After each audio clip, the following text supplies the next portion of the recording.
আলোচিত অভিনেত্রী নুসরাত ফারিয়াকে হযরত শাহজালাল আন্তর্জাতিক বিমানবন্দর থেকে আটক করা হয়েছে।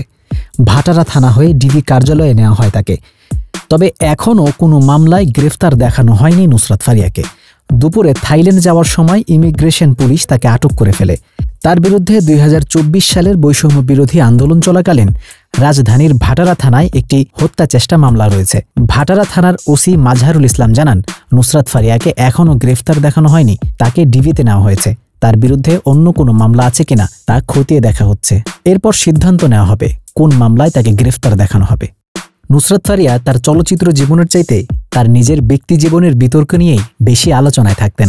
বৈষম্য বিরোধী ছাত্র আন্দোলনের পর এই ঘটনা সামনে আসে যে মন্ত্রী পলকের সাথে নুসরাত ফারিয়ার এক বিশেষ সম্পর্ক ছিল।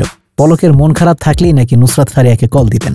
এ নিয়েই নুসরাত ফারিয়াকে হতে হয়েছে নানান ট্রলের শিকার। তবে এত কিছুর পরেও নুসরাত ফারিয়াকে দেশের বাহিরে বিভিন্ন জায়গায় ঘুরে বেড়াতে দেখা যেত।